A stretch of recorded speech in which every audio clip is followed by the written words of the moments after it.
Good morning, everyone. Welcome to Network Live TV. Thanks so much for tuning in. We're going to talk about how to increase your networking efforts on a local, national, or even an international level. We're also going to talk about things that will help you up your game online or help you up your game in other areas. We are here weekdays at 11 a.m. Eastern. I am your host, Sabrina Watson, founder of NetworkLiveVirtually.com, where you can grow your business through creating live virtual relationships all over the globe. Our meetings and membership are totally free, so don't miss your chance to network and build relationships with amazing people.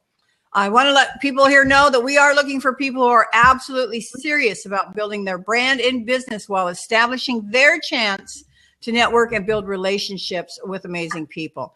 Also, you will be able to create authority and a larger circle of influence when you are a host with us. The people we are looking for have three main qualities. They're team players, self-motivated, and dependable. So if you feel like you have these qualities, please reach out to me and let's talk about the benefits of being a host with NetworkLiveVirtually.com. I want to thank my guests today for taking time out of their busy schedules to share their thoughts on growing your businesses and some other areas. So welcome. Good morning, Richard. Good morning, Charlotte. How are you? Good morning. It's already evening here, but it's already evening there. I so want to come visit you. You have no idea. So let me introduce Richard to you real quickly, everybody. He's a speaker, a podcaster, a teacher, and a trainer on topics and material having to do with self-protection. He's a third-degree black belt in karate and an NRA certified firearms instructor. He's been married for 30 years. He's been a father for 25 years, and he's a child of adoption. He's also the brother of a domestic violence victim and survivor, as well as a USF alumni. Most importantly, he's a Christian. In 2007, he began teaching people how to reduce their risk of being the victim of a violent crime. As a result, he has become interested in the most important 5 seconds. 5 seconds, guys. 5 seconds. That's the time that you will need to get to safety if you are being physically attacked. It's always better to not be chosen to become a victim of a violent crime. However, it's not always possible to avoid being attacked. So because of that, he also teaches people how to defend themselves if they are attacked. He teaches people how they can get through an attack and get to a safe place without using a weapon if possible. Wow, Richard, that is a tough road to hoe right there. So tell us about work and what you do. Tell us about it. Okay. Well, what I do is I'm doing seminars. The hardest part of that is getting the word out to people that I'm here and getting them to believe that I'm something other than what they've seen in karate schools and in the movies.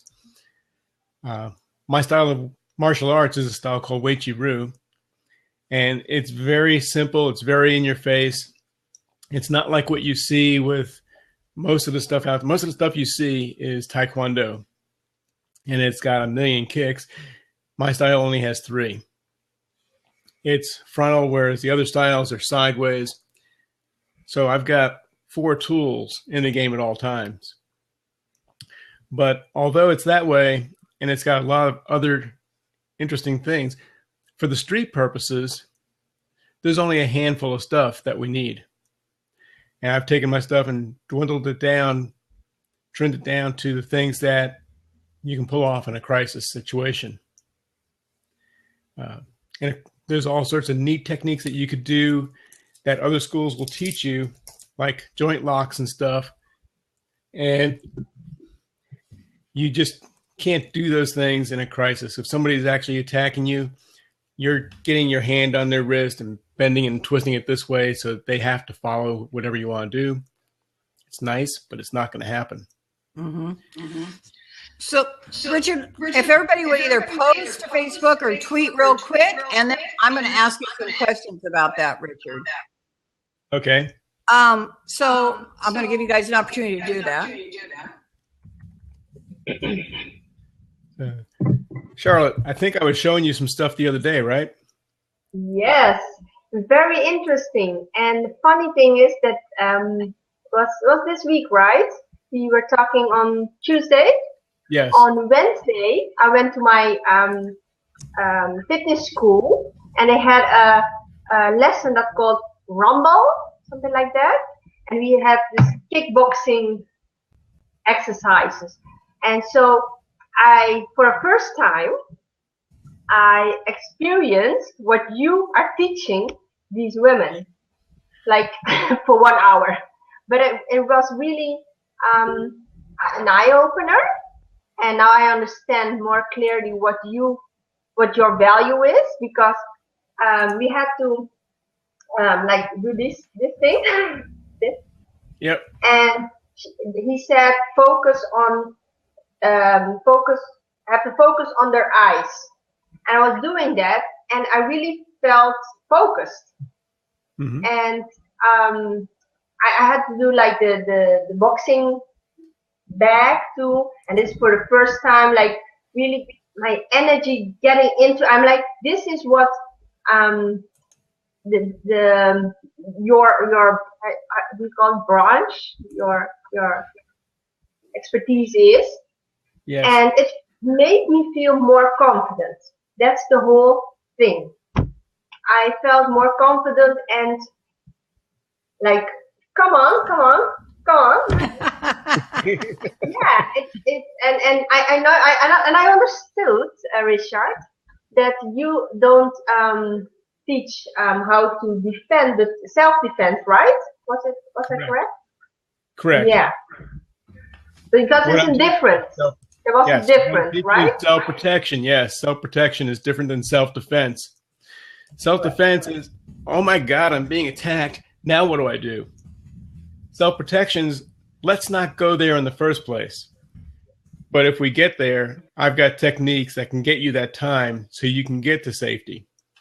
So how did you become interested in that, Richard? What brought you there? Okay. Well, right now I've been in the martial arts for 16 years. And the first 8 of those, I was learning and being exposed to even how to teach it. But about 8 years ago, I became aware that I could be doing this in a room with a bunch of friends, a big empty room, or I can get out there and show this stuff to people who would actually need it. My sister is a survivor of domestic violence. When she was younger, she ended up marrying her high school sweetheart, and we all thought he was a great guy. But after a while, he got involved with alcohol and started taking drugs. And as he was doing those things, he started beating her. Then one day she became pregnant. And when he found out, he felt like he had lost an element of control over her. So he hit her in the stomach. Yeah. Now, fortunately, my sister did not miscarry. She went full term, and I've got an awesome nephew. My mom got involved, took my sister out of that relationship down to Mexico, and they had one of the last quickie divorces that was recognized. When they came back, they changed my sister's name so that there would be even less chance of this guy becoming a part of her life again. So my sister is a survivor. She became an awesome mom. I've met through my karate class a number of other women who've been through even worse than my sister. The one that I usually bring out in my talks is a woman who came to me after 4 decades of abuse. The first 2 decades of her life, she was abused by her dad in all sorts of ways. Yeah, that way too. When she finally got old enough to get out of the house, she left, and she ended up finding a man to marry, a man who would love her. But the example of love that she had was dear old dad. Oh, yeah. The guy she married abused her, again, in all sorts of different ways for around 20 years. Then her sister got involved and got her out of that.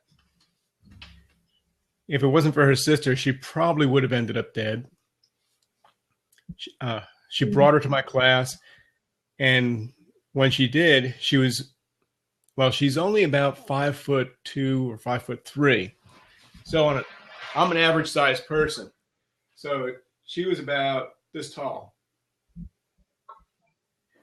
She was also about, I don't know, 275 pounds. So she was about as round as she was tall. She had no physical stamina whatsoever. And for the first 2 weeks, all we could do was some mild stretching exercise, and that would wear her out completely. After 2 weeks, I showed her the stance that I was talking about with yourself and the breathing pattern. And I think I may have mentioned this on Tuesday, but it wasn't in a blab. What happened was 2 days after I showed her that stuff, this guy who was not all there, mentally deficient, he came along and confronted her and another student. My two students were outside where we do our karate, and they were talking to each other, waiting for me to show up. Well, this guy was walking around the building on the outside, because that's where they were. And as he was walking past, they looked over and saw him and went back to their conversation. A little while later, he came up to them, engaged the student I was just describing, because she looked the most vulnerable and stuff. That's why she was chosen, even though he may not have realized it at the time. He got in her face and said, "What are you staring at me for? You want to go out on a date or something?" Like I said, he was a little bit mentally deficient. Her normal reaction from 40 years of abuse would have been to turn and run, even though she has no real ability to do so. And it would have ended up really bad for her, by her own words. Instead, she got into that stance I was describing to you. The back foot pointing straight forward, and the other foot becomes the front foot, and it's at an angle inward, with her knees slightly bent, and she started breathing the way I showed her, the way I described to you the other day. In through the nose, filling up the abdomen and then the chest. Out through the mouth with your jaw loose. It calms the body way down, and the stance calms the body down. She didn't panic.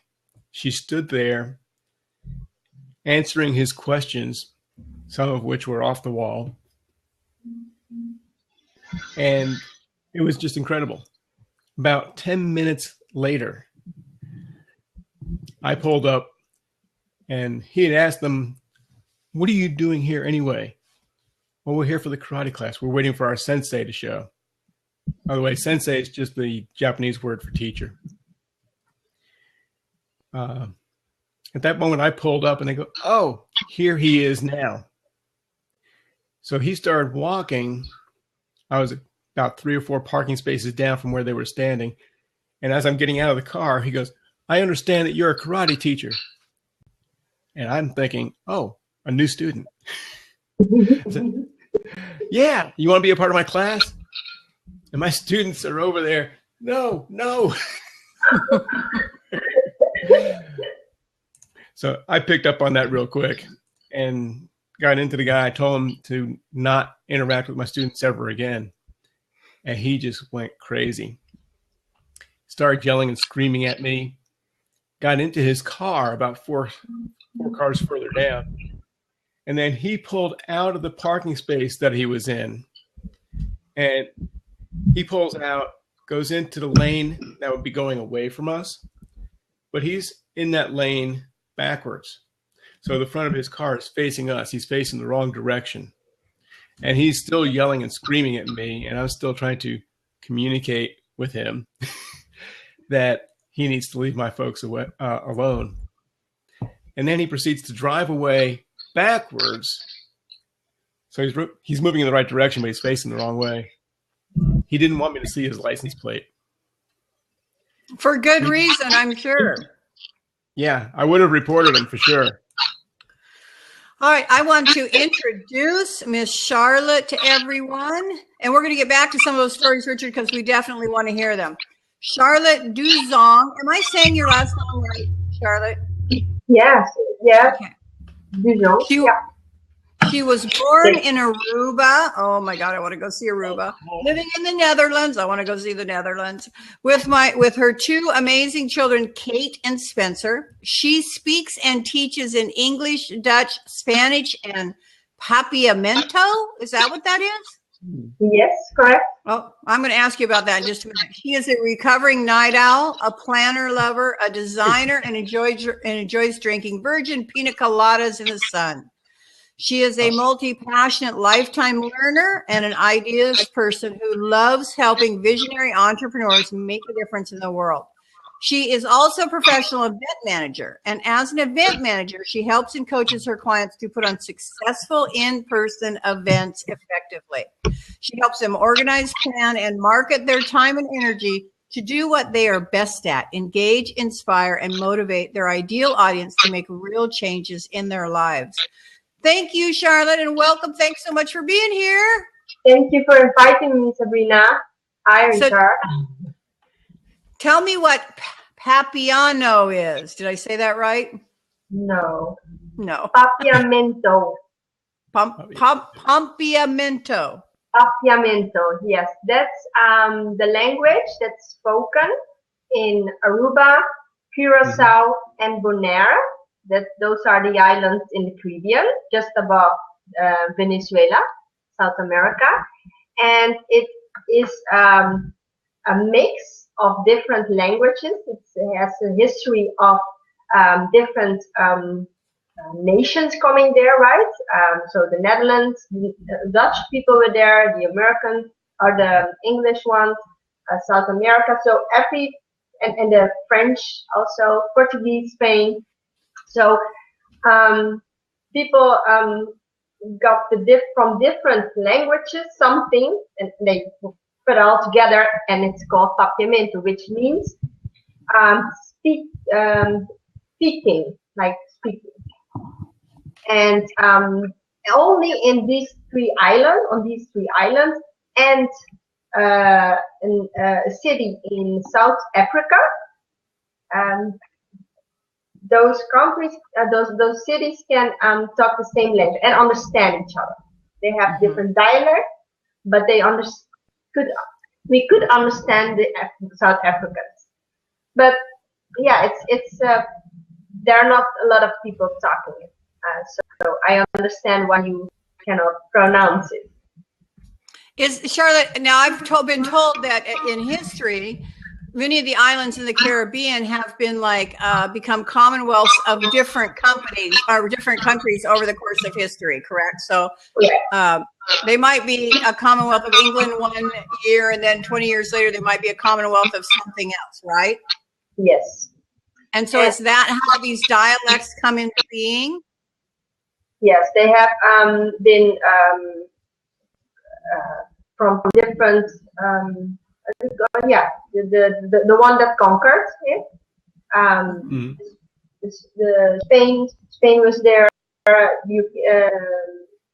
England, French, and latest the Dutch were there, and so all of the islands there are from the Netherlands.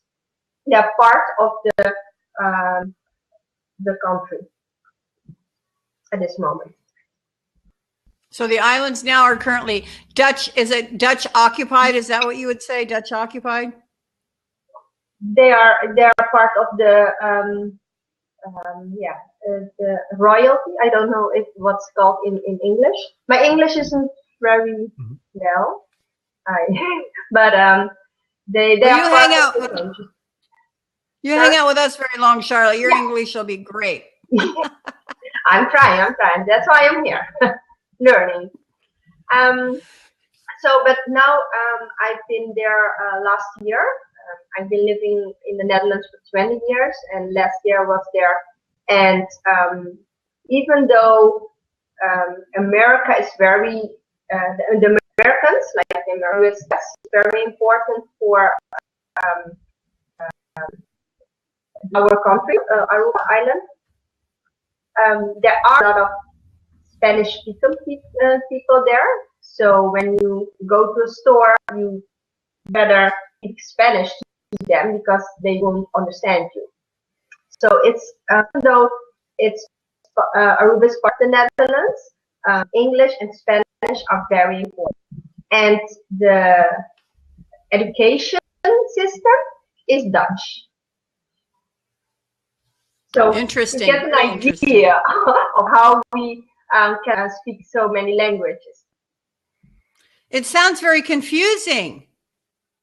For a lot of people is, yeah, but that's why the ones that are from Aruba, we can easily we are very flexible in learning different languages at the same time. Mm-hmm. So, Charlotte, you are an event planner and event manager. Tell us about that. Give us some tips and tricks for planning our events. Well, I'm currently working at a co-working space called Seats to Meet. It's a Dutch company with about nearly 100 locations of the company, and the company international, where entrepreneurs and business owners come and they can work there. They get lunch, and they can rent a meeting room, right, for their trainings, workshops. So I've been doing this from June last year, and helping them organize events, promoting them on social media, and really growing a community of like-minded people there in a location in Amersfoort in the Netherlands. And what I found out is that a few of the people that booked the meeting spaces were withdrawing. They were how do you call it?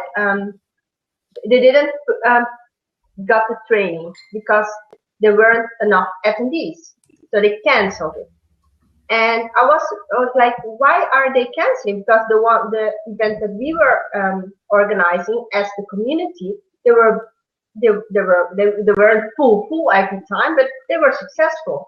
And so I was talking to this entrepreneur at the end of last year, and it intrigued me that some people are very successful in putting on events, and other ones which has a lot of value and knowledge, they're not in the at least they wanted.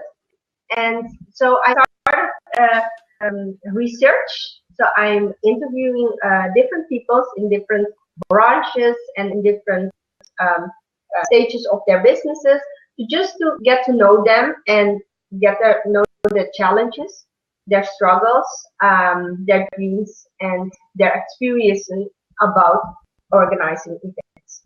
And there are a few things that that I found out just for talking about, I think 20 people or something, 15, 20 people in different branches. What I found out is that indeed marketing and promoting their events is a big challenge. They all say like 80% says, I wish I could do more on Facebook. I wish I could do more on social media. I'm not using it all the capacity. And and then there is a small percentage that does it effectively. So they are successful. And I'm looking at both, and I'm like, what are those successfully doing and the other ones don't? And I found out there are 5 stages of event planning process. So this is what I want to share with you, just to get an idea of how it works, right? So you get an idea. Richard, do you organize events or workshops, trainings, or seminars? I've tried. Events, yes, I've tried once so far. This past October. This is going to be good training for you, Richard. Yeah. Last October, every October here in the States is Domestic Violence Awareness Month. And domestic violence, as you've noticed, is a hot button for me. Yeah. Last October, I was noticing there weren't very many events happening last year. So I decided, well, if nobody else is going to do anything, I'll try and do something. So I thought the easiest thing to do would be to organize a walk. We've got this really neat section of Tampa called the River Walk, and it's really beautiful. I thought, well, let's meet down there. We can walk a section. It's 1 mile this way and then 1 mile back. And let's see how many walkers we can get, and I'll donate the money to one of my Standard 4 charities. I've got one that's a crisis center, another one that is a community help center that deals with homeless and those who are in bad places in life, those who don't have any food, things like that. A third one that is strictly a domestic violence shelter, typically for women and children, but there are some men who experience that also. And the fourth one is a ministry that a survivor of domestic violence, she was actually shot in the head by her late spouse. Wow. She formed this ministry to help women who are domestic violence or sexually assaulted. So those are the 4 ministries that I support. I decided, okay, let's throw an event. We'll put their logos and stuff on the back of a T-shirt with a logo on the front advertising the event. I had a couple of volunteers, and when the event came, that's all that showed up, just the volunteers. Oh, wow. Now, I did get a couple of external sponsors, so we ended up raising $350 for the charities. The good part is the money was directed towards one called The Spring, which is the domestic violence shelter, and it's nationally known here in the States. That gave me a little bit of an in with them, and since then we've done a few other things. I'm hoping that they will at some point let me train their people, because I know I can make a difference in their life, but it's not the same material that what we've shared before.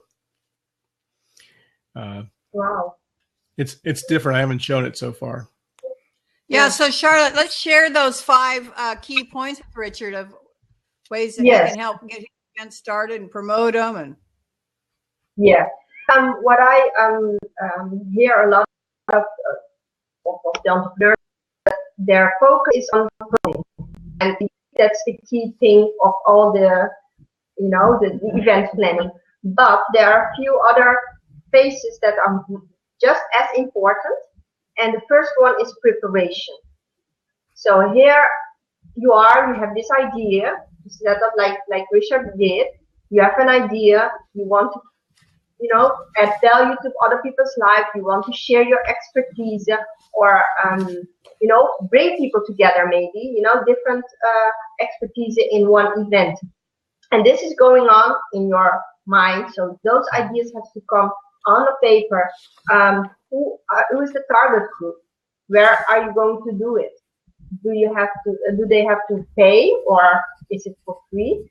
All those things you are brainstorming, I call it, in this first preparation phase. And also the venue is important, and the partners, those things you plan, you start planning in the preparation. Then it's the pre-launch. This is the phase that's gonna save you a lot of time if you do it effectively, if you do it correct.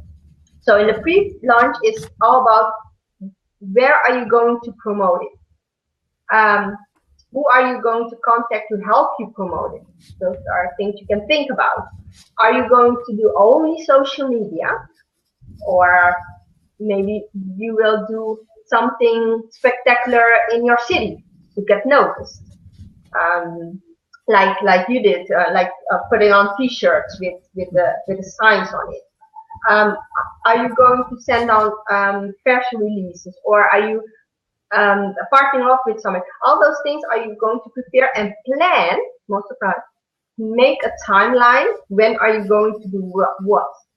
So, for example, knowing, and that's in the Netherlands, but I think it's in the world too, that when you send a press release, that you have to send it a few weeks before, Yes. because it always takes so long. So you know when your event is taking place, so you go backwards and then plan when it's going to get ready.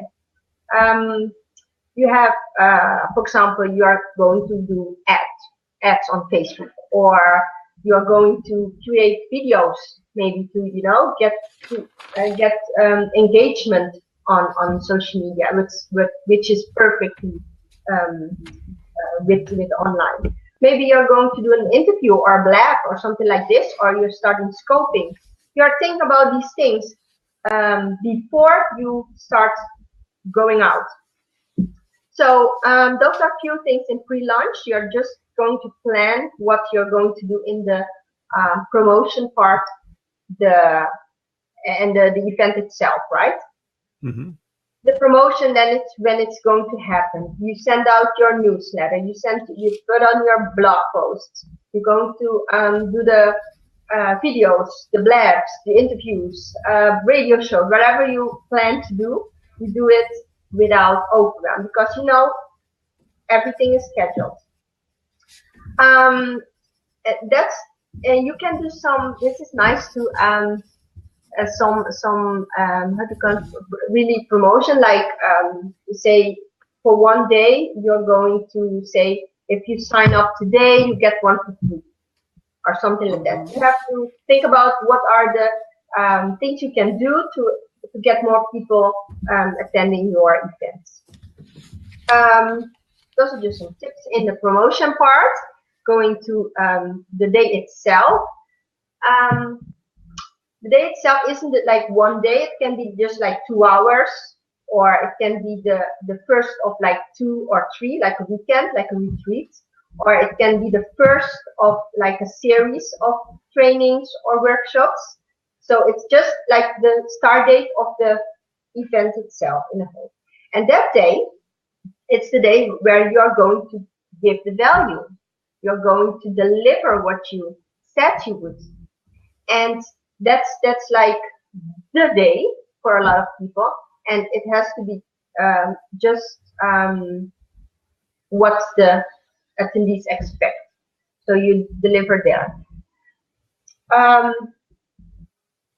That's what I've heard from the people I interviewed, is that they know their stuff so well. They know their expertise, and they are confident that they can deliver that. That's no big issue for them. It's indeed exciting.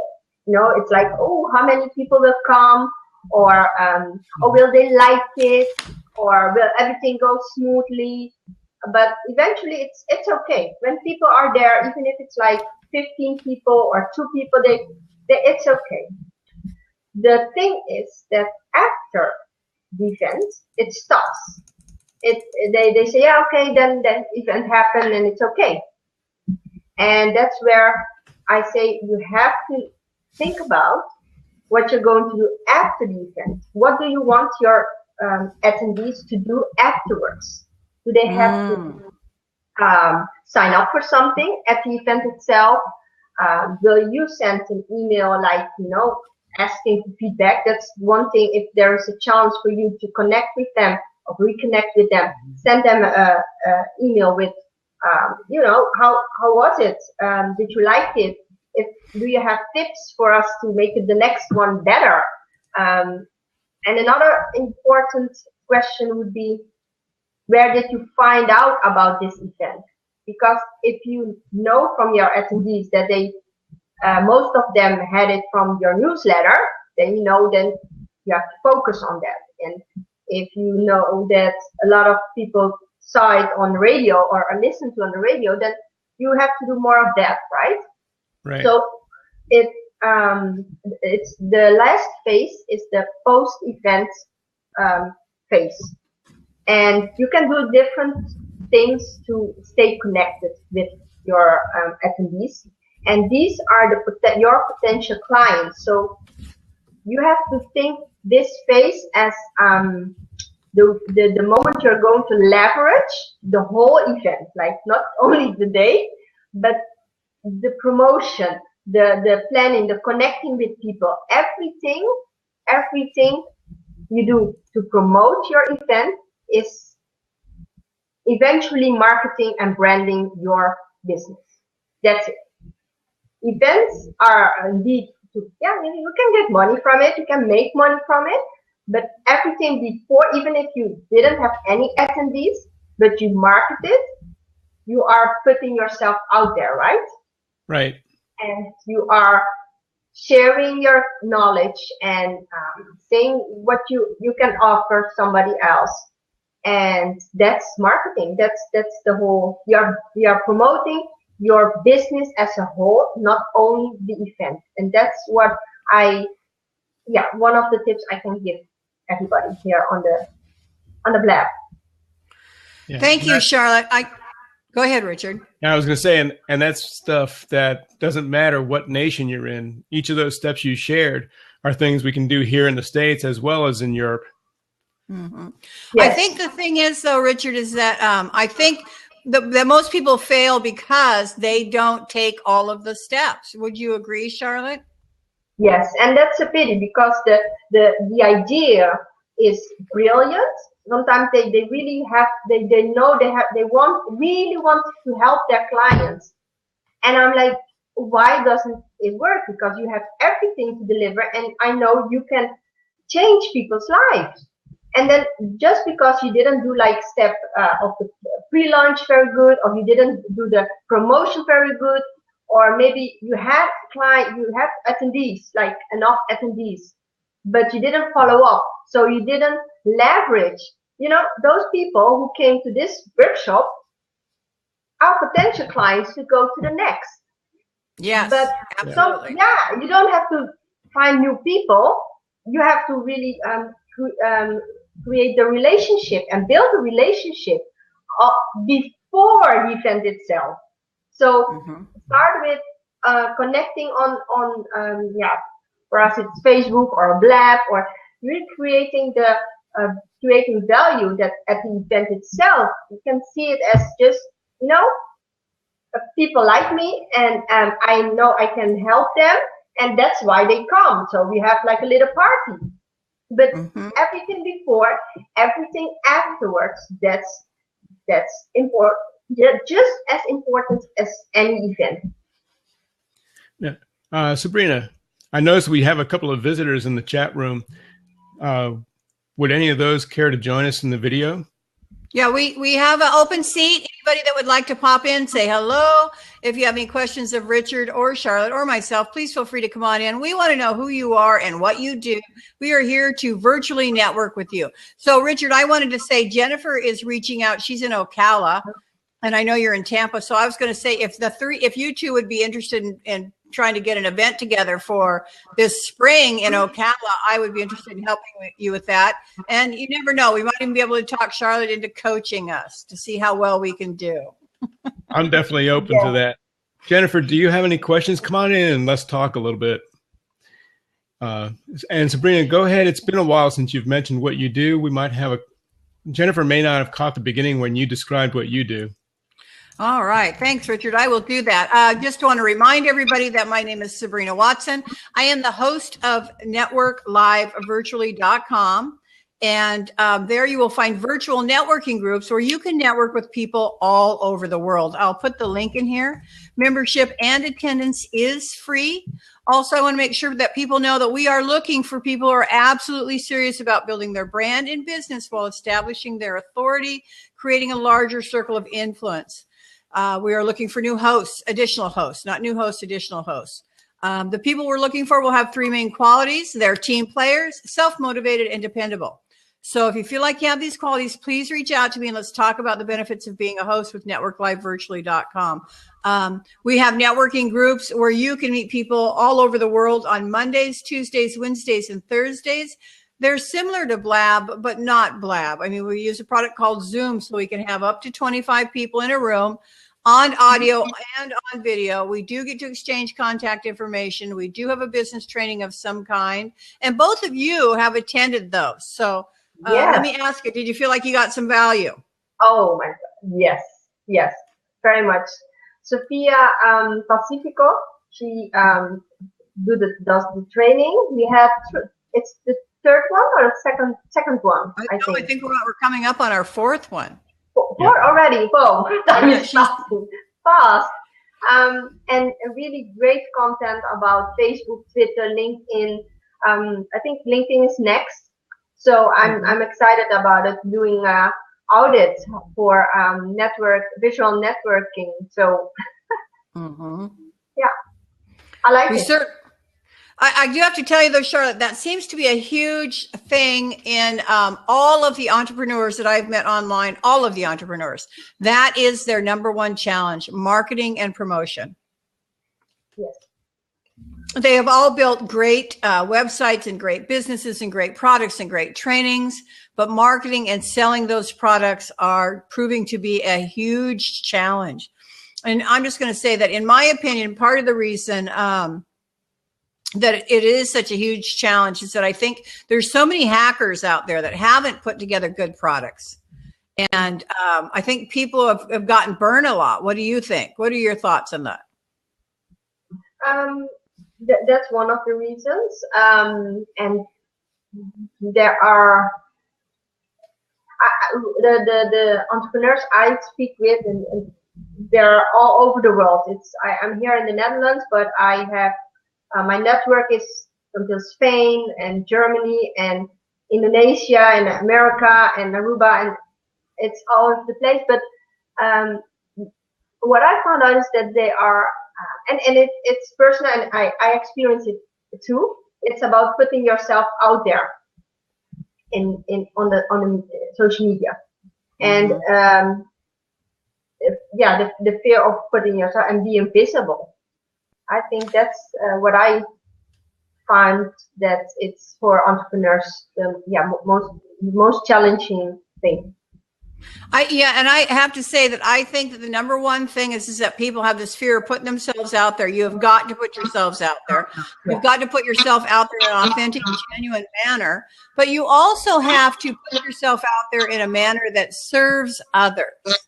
Because putting yourself out there in a self-serving manner never does anything. Have you guys noticed that? Yeah. True. Yeah. Okay, I'm going to get us a great questions. I'm going to get us a little flip out here to Facebook. Well, while you're doing that, Charlotte, I don't know if you're seeing the chat or not, but I see that Kathy had a question that I think goes directly to what you do and what Sabrina does. She's asking, I know my market, but I don't know how to get my market to come to my site and to move towards my books. What are your books about, Catherine? Maybe she can come to the chat, or is she? It's my first time in Blab. I don't know here. No, you're fine. Catherine says, I have my 10-year-old homeschooling behind me. Y'all aren't ready for his performance. Oh, okay. So, Catherine, tell us what your books are about. And then maybe we can help you with that. Yeah, I'm looking at Catherine's profile. She's a hope builder, a dream inspirer, word lover, master of, it's all about relationships. She's an aficionado of inappropriate laughter. I've got to hear more about that, Catherine. She writes fiction books that are mystery and suspense. So I guess I would ask the one question, do you do blog posts on a piece of your chapters? I mean, wouldn't that be where you would start? You have. And have for how long? How long have you been doing that? Also, at some point, tell us where to find your blog so at least you can have three new subscribers. There you go. Yeah. Mm-hmm. And Thank all you. the other people.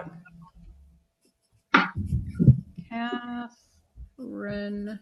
Okay, so Catherine, I want to invite you to come to my virtual. Yes, I would love for you to sign me up for email. I would like to invite you to come to our virtual networking group. Mine happens on Tuesdays. Let me get you a link. because we are full of our virtual networking groups are full of business people that are there to help coach you and give you help. And let me get you a link here where you can register. Mine is every Tuesday at 3 p.m. Eastern time. So there is the link.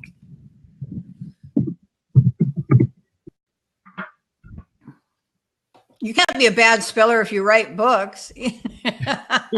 either that or you pay a fortune in what do they call those guys that proofreaders?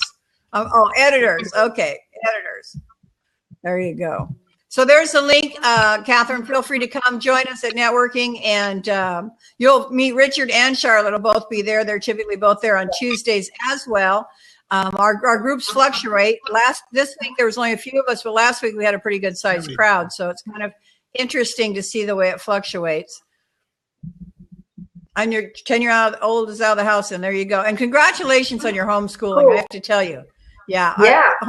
Homeschooling is pretty important in this country we are in, right, Charlotte? Yeah, I wanted to do that. I think 3 years ago, 4 years ago, when my children were younger.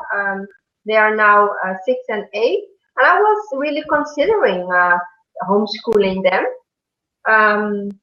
because I work from home, and I thought, this is something I want to share with you, and I think I didn't share that in the last meetings. My dream is to travel more this year, to go to different places in the world, but with my children and work at the same time. Mm-hmm. So I want them to see more of the world. I come from Aruba, and I live here, but they haven't been. They have been last year for the first time to Aruba, and it was like, whoa. It's totally different, right? So I thought maybe if I homeschool them, I can bring them along with me all the time.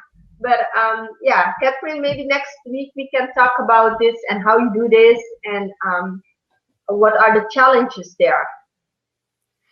Charlotte, I would love to maybe put together a networking meeting after Sophia's done with hers, where you could be our guest, where you could just answer questions and help people with a little bit of their marketing and promotion. Is that something you'd be up for? Yeah, it would be nice. Yeah. Are you coaching anybody currently online like that, or are you just doing local?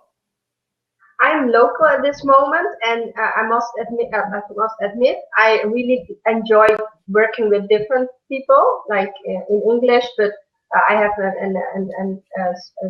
from Spain, someone from Spain who I'm in contact with, and it could be just from everywhere. So this blabbing, can you say that? Blabbing, yeah. Blabbing thing is very easy for me to do from wherever, right? It's not right. I'm home now, but it can be from any place. So this is I like it. Sabrina, you're right. It's just nice. I was right, wasn't I? I told you you'd love it. So yeah. Eric is here, Mr. Wonderful. Hey, Eric, just wanted to say hello. Also, I wanted to let you know that we're talking to Charlotte Duzong, who is talking about marketing and promotion.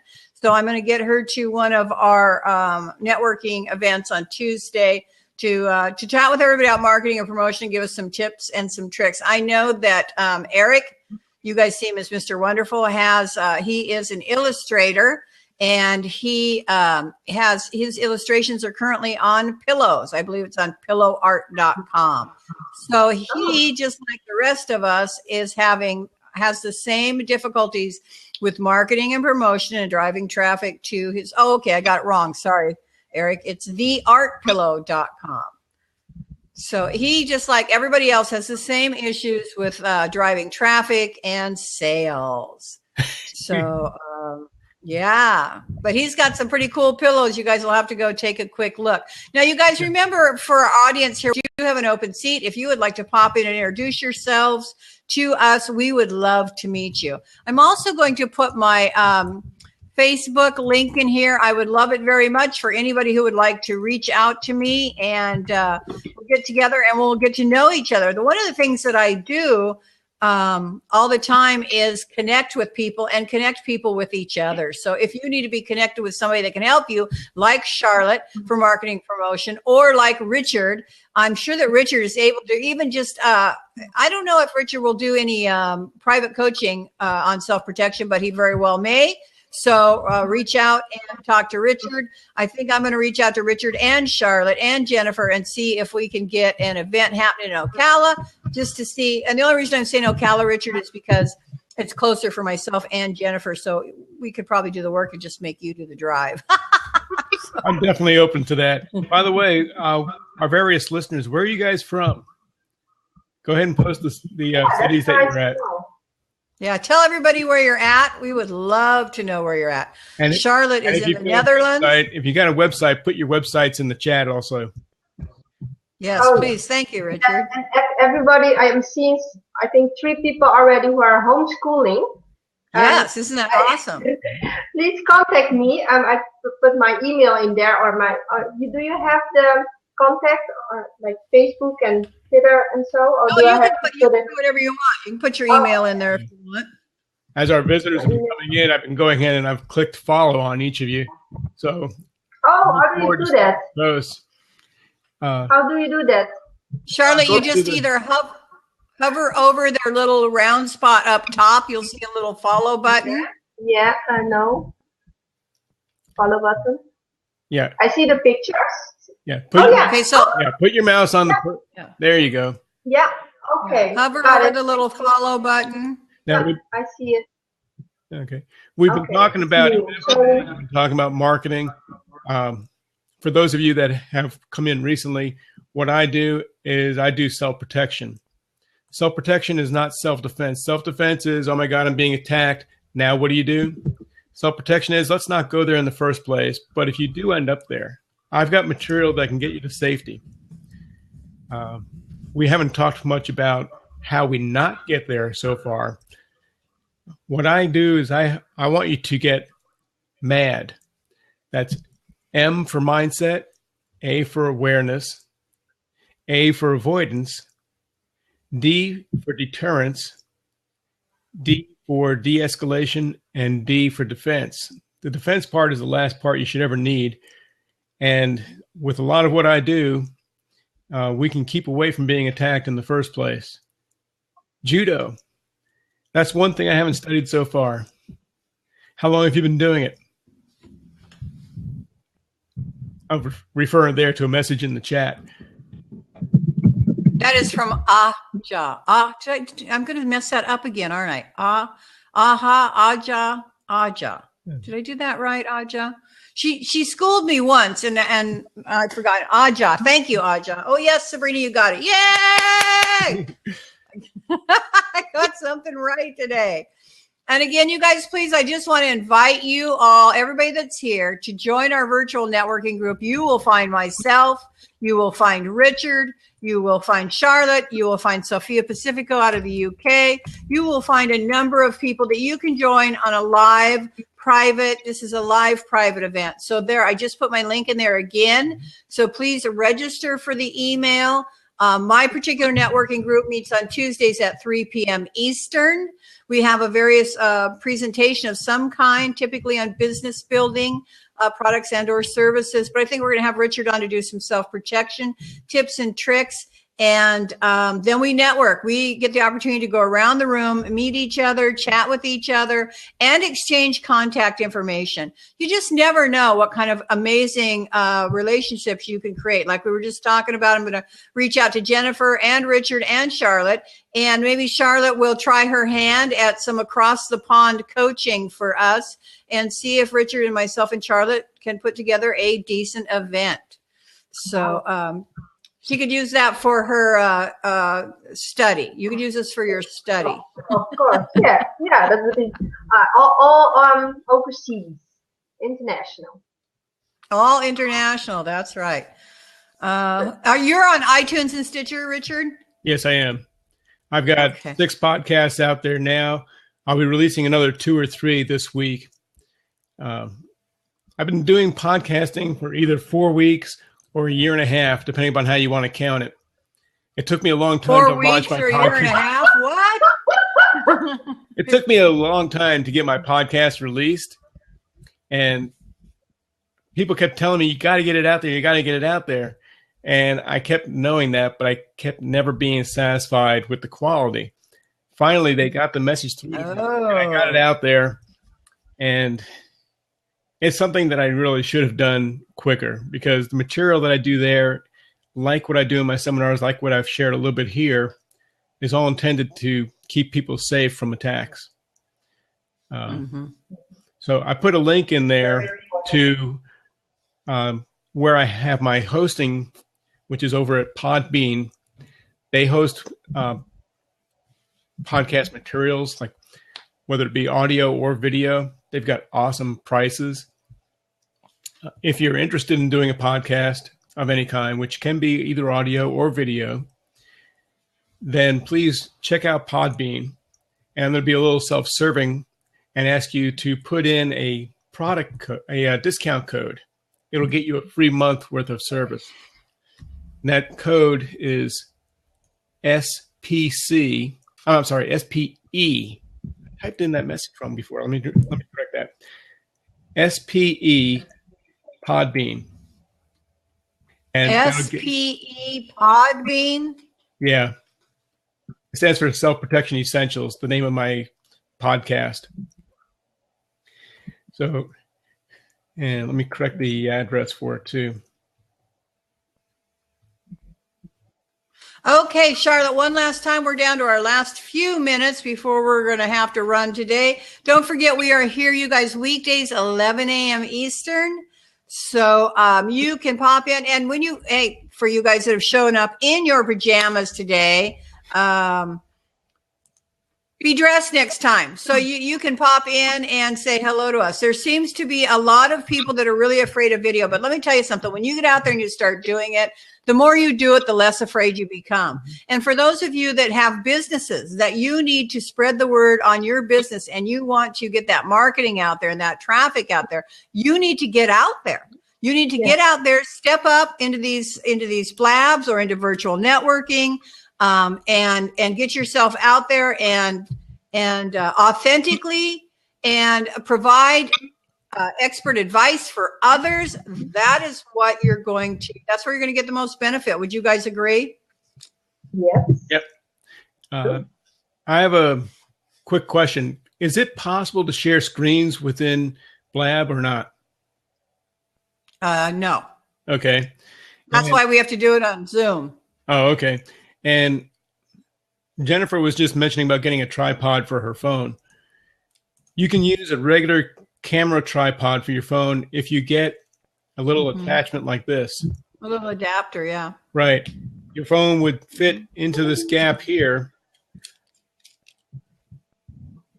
like such, and it mounts on top of the tripod. So you can use any tripod, and this will hold a phone or a tablet. You don't have to find any kind of clamp kind of thing. This one here will take care of it. Catherine asked about software. Catherine, you can share your phone to your computer screen with if you have Mac products using Reflector. I'm not sure what is available for Windows products, but you can use Reflector for Mac products. In fact, I own it. I have a Windows computer, but I have an iPad. So in order to share my iPad to my Windows computer, I use a product called Reflector. And Reflector may actually even have they may have a Windows version. I don't know. But let me tell you, you can go into Best Buy and get a little tiny tripod. I think I picked up a tripod that my camera's on right now for like $12.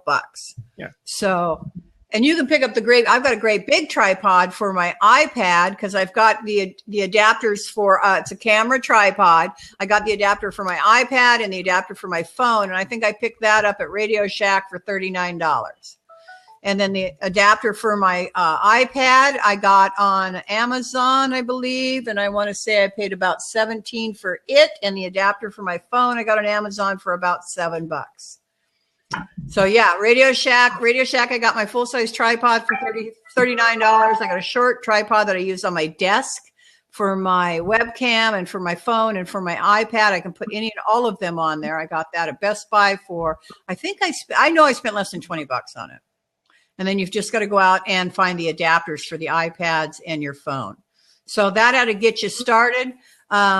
And we will reach out to everybody. Again, I want to remind everybody that we are here weekdays at 11 a.m. Eastern, and we're here to meet you, find out who you are, what you do, and get some connections and some collaborations and some business and referrals going. You don't have to stay inside your local area. You have the world to network with if you choose to. Just like we just met Charlotte in Netherlands. Richard's in Florida. We talked about where many of you are. I'm in Florida as well. So don't forget to join us, you guys. Weekdays, 11 a.m. and network with the world. So we're gonna have to end our video here. So I'm gonna say I'm just gonna turn off the video, you guys, so we can chat. But I just want to say, hey, who do you guys want to meet today? Thanks for joining me. Appreciate my guests.